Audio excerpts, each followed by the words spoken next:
बिस्मिल्लाहिर्रहमानिर्रहीम। अस्सलामु अलैकुम। आज मैं एक नई वीडियो के साथ हाज़िर हूँ जो कि प्रोनाउन के बारे में है। प्रोनाउन के बारे में आज हम पढ़ेंगे कि ये होता क्या है, इसको इस्तेमाल क्यों करते हैं, ये क्यों ज़रूरी होता है मतलब इस्तेमाल करना, और आप इसके बारे में मतलब बहुत सारे प्रोनाउन हैं जो आप जानते हैं लेकिन आपको पता नहीं है कि ये कौन सा प्रोनाउन है। ये सब्जेक्टिव केस है, ये ऑब्जेक्टिव केस है, ये पोजेसिव है या पोजेसिव एडजेक्टिव है।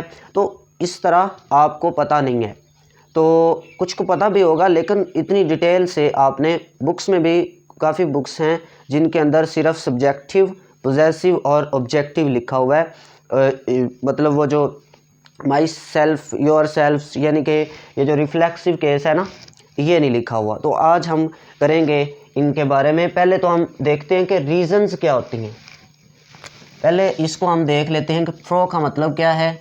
प्रो का मतलब होता है फॉर, और नाउन हम पहले डिस्कस कर चुके हैं। फॉर नाउन यानी नेम। तो ज़ाहिर सी बात है कि इससे हमें पता चला फॉर नाउन यानी नाउन के लिए, इंस्टेड ऑफ अ नाउन, यानी इसका मतलब है इंस्टेड ऑफ अ नाउन,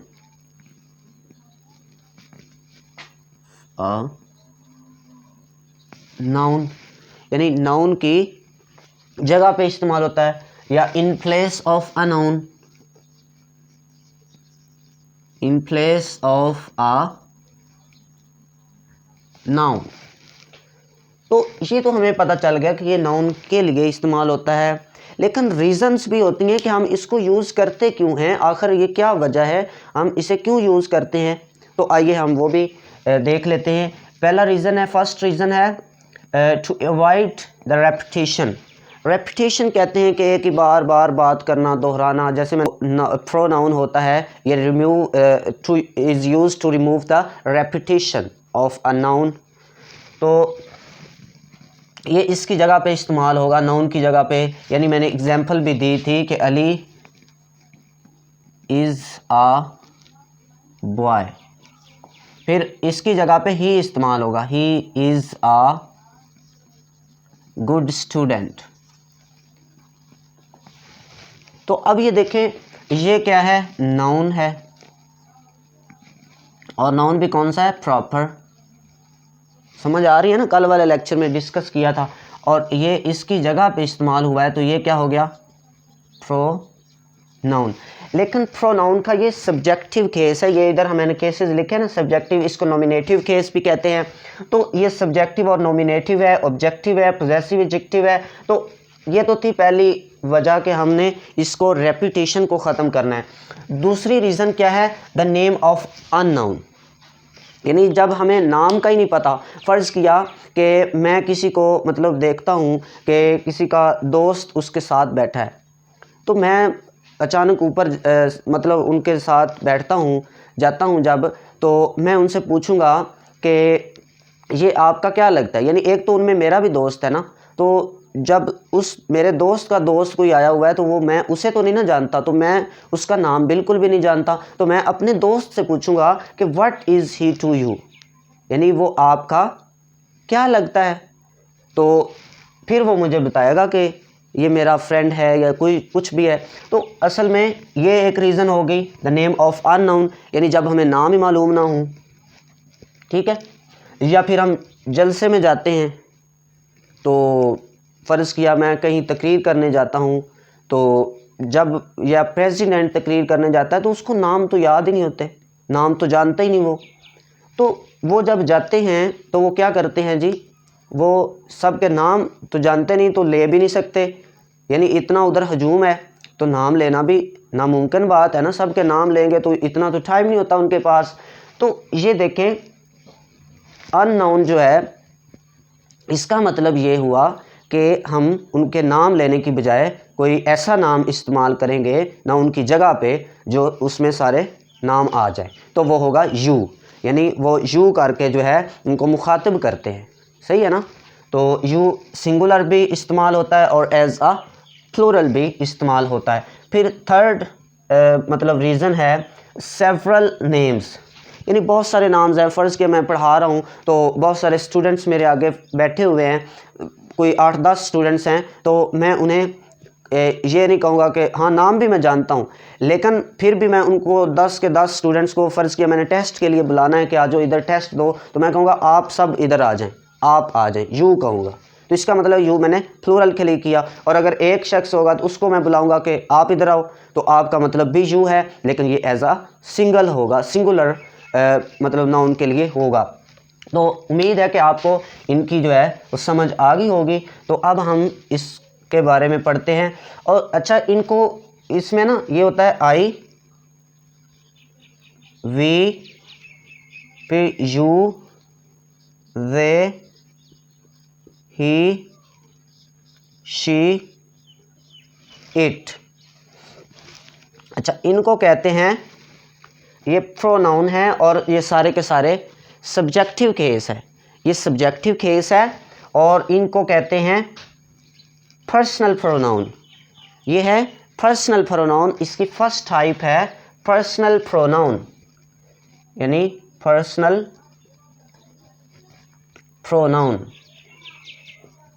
ये है first type of a pronoun, personal pronoun. तो इसमें ये देखिए, इसका ऑब्जेक्टिव केस क्या है, आई का ऑब्जेक्टिव केस है पोजेसिव एडजेक्टिव है, पोजेसिव एडजेक्टिव है इसका माय, और पोजेसिव प्रोनाउन है माइन, और इसका है reflexive my self, my self. तो इसका अब मैं आपको बताता हूँ कि इसे और इसे, यानी कि ये क्या चीज़ है, इनमें फ़र्क क्या है। फ़र्क हम नोट करते हैं। फ़र्ज़ किया मैं कहता हूँ जी this is my pen, this is my pen, तो इसको मैंने कहा एडजेक्टिव है। तो एडजेक्टिव कैसे है कि ये नाउन के साथ, यानी ये इस नाउन की पोजेशन को शो कर रहा है, ये इस नाउन की पोजेशन को शो कर रहा है कि माई पेन। तो ये क्या हो गया, पोजेसिव एडजेक्टिव हो गया, क्योंकि ये इसके साथ, दूसरे लफ्ज़ों में कह लें कि जो पोजेसिव एडजेक्टिव होता है उसके साथ नाउन लिखना ज़रूरी होता है, किसी न किसी वो नाउन की ही एडजेक्टिव के तौर पे काम कर रहा होता है। तो इसको अगर मैं कहूँ कि यानी ये नाउन ना लिखूँ तो फिर ये कैसे सेंटेंस बनेगा, यानी फिर माइंड से हम लिख देंगे, फिर मैं इधर ये पेन लिख दूंगा, मैं कहूँगा दिस पेन इज़ माइन। तो अब माइन जो है ये क्या है, पोजेसिव प्रोनाउन है। तो ये देखिए उस नाम की जगह पे आ गया, लेकिन ये इधर नाम है तो इधर नहीं है।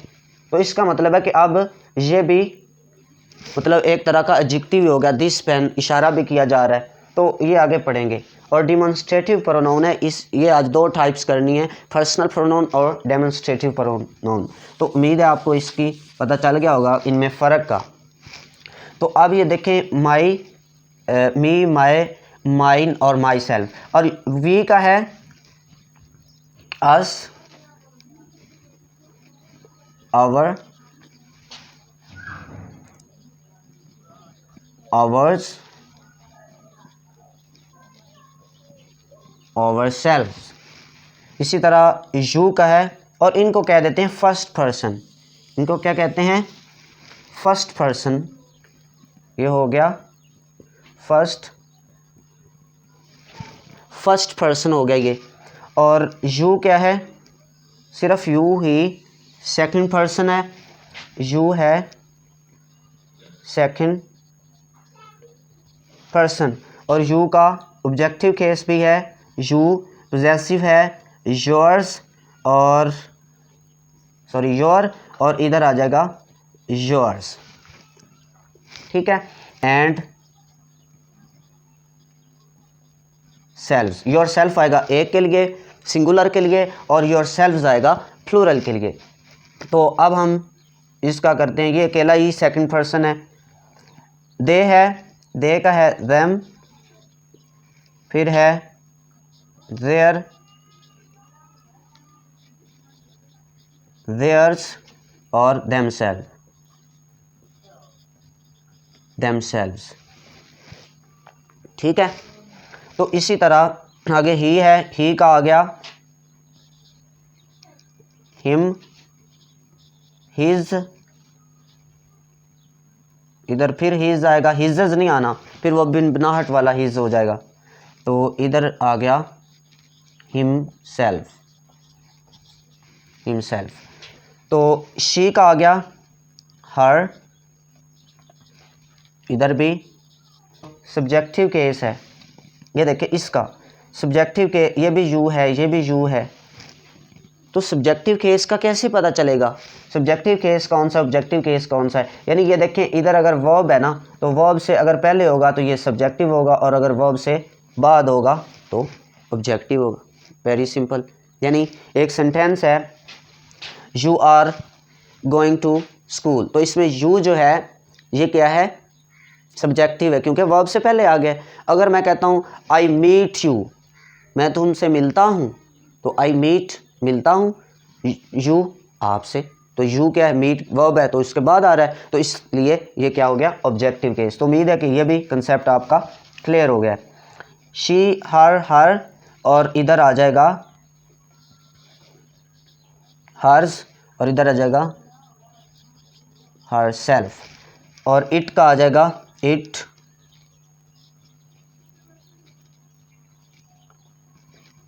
इधर इट्स, इट्स और इटसेल्फ। ठीक हो गया। तो ये थे हमारे मतलब केसेस ऑफ प्रोनाउन, तो ये थे हमारे केसेस ऑफ प्रोनाउंस। तो इसके अलावा हम अब दूसरी टाइप, डेमोन्स्ट्रेटिव प्रोनाउन। अच्छा, ये तो डेमोन्स्ट्रेटिव प्रोनाउन है, ये देखिए इस लफ्ज़ को पहले समझें, डेमो, ये देखिए डेमो जो वर्ड है ना, डेमो, तो इसका मतलब क्या है। डेमो यानी जब हम कहीं जाते हैं प्राइवेट कॉलेजेस में या स्कूल्स में, जब सीवी जमा करवाई होती है, फिर हमें कॉल्स आती हैं कि जी पहले आप डेमो दें, तो डेमो का मतलब असल में होता है कि इशारा देना। तो ये देखिए फिर उस सब्जेक्ट से रिलेटेड इशारा करते हैं। इशारा इसका मतलब ये नहीं कि इशारे करते फिरते हैं, यानी कि इशारा करते हैं, थोड़ा सा एक लेक्चर, एक टॉपिक पढ़ा के कि इसका मतलब पढ़ाने का मतलब तरीका क्या है पढ़ाने का, तो वो चेक करने के लिए हम पहला लेक्चर जो है डेमो देते हैं। यानी मैंने भी 1-2 बार दिया था, तो इससे आपको अंदाज़ा हो गया होगा कि इसका मतलब क्या है, इशारा करना। तो इसको ज़मायर इशारा भी कहते हैं, और इसमें है ये 4 हैं, this, that, these and those। अच्छा, अब ये जो दिस होता है ना, ये क्योंकि छोटे बच्चे भी सीखते हैं, तो मैं लेक्चर इस तरह से डिलीवर करता हूँ, कोशिश पूरी होती है मेरी कि आम से आम बच्चा जो मामूली से मामूली है, जिसको कभी पता भी नहीं इन चीज़ों का, वो भी सीख जाए। तो ये देखें, दिस का मतलब होता है ये, और ये भी क्या होता है, एक चीज़ के लिए, और ये होता है नज़दीक। अब इसका मतलब क्या है, वो होता ये भी एक चीज़ के लिए है, लेकिन ये होता है दूर। फ़र्क तो ये हो गया। अब ये देखें, दीज का मतलब है ये, लेकिन इसका मतलब ये तो है, लेकिन ज़्यादा के लिए, यानी ज़्यादा चीज़ों के लिए, और होता ये की वजह से इसको भी हम नज़दीक कहते हैं जी, ये भी नज़दीक है। इसी तरह इसका मतलब है वो, और ज़्यादा के लिए, और ये भी दूर है। ठीक है ना। तो इससे आप ये देखें कि इससे आपको एक बात समझ में आती है कि इस दिस का जमा है these, और दैट का जमा है those। तो इसका मतलब हुआ कि दिस और दैट ये हो गए सिंगुलर, और इनके साथ लगेगा इज़। यानी अगर कोई चीज़ नज़दीक है तो मैं कहूँगा this is a pen, this is a pen, this is a duster. तो मैं कहूँगा कि दीज आर थिंग्स, हैं नज़दीक, 2 हैं तो आर लग गया। तो अगर दूर होगी वो चीज़, फ़र्ज़ किया उधर पड़ी है, तो मैं कहूँगा that is a chair, that is a chair, और अगर ज़्यादा चीज़ें दूर पड़ी हैं मैं कहूँगा those are chairs, those are chairs. तो इसी तरह दिस और दैट के साथ इज लगेगा क्योंकि ये सिंगुलर के लिए इस्तेमाल होते हैं, और दिस एंड दोज के साथ लगेगा आर। यानी एग्जाम्पल कर लेते हैं, दिस इज़ आ बुक। ठीक है, फिर इसका नेगेटिव इंट्रोगेटिव भी बन सकता है कि this is not a book, is not a book. फिर आ जाएगा इज़ दिस अ बुक, और फिर वो मतलब सवाल भी हम पूछ सकते हैं कि इज़ दिस अ बुक, तो आप जवाब देंगे no it is not a book. तो ये असल में बुक है तो नहीं। अगर मैं कहूँगा इज़ दिस अ मार्कर, तो आप कहेंगे yes this is a marker. तो इस तरह से आप मतलब कोशिश करते हैं कि मैं इनके इज़ एम आर का जब इस्तेमाल समझाऊंगा ना तो फिर भी ये चीज़ें आपको सिखाऊंगा। तो फ़िलहाल आप ये डेमोन्स्ट्रेटिव प्रोनाउन पे आपने ये देखे पढ़े हुए भी थे, कुछ को ये नाम भी नहीं पता होंगे कि ये होते क्या हैं। और अगर किताबें ज़्यादा हैं तो हम कहेंगे दीज आर बुक्स, और अगर दूर हैं तो कहेंगे दोज आर बुक्स। फिर बुक नहीं आएगा, बुक्स आएगा। और इधर दिस के साथ भी बना दिया तो अब हम दैट इज़ अ बुक। उम्मीद है कि आपको इस लेक्चर की समझ आई होगी। फिर आगे जो मज़ीद इसकी टाइप्स हैं वो भी हम डिस्कस करेंगे, क्योंकि लेक्चर जो है ना वो ज़्यादा मतलब लंबा हो रहा है। तो उम्मीद है कि आपको इसकी समझ आ गई होगी। मिलते हैं किसी एक और नेक्स्ट वीडियो के साथ, तब तक के लिए अल्लाह हाफिज़।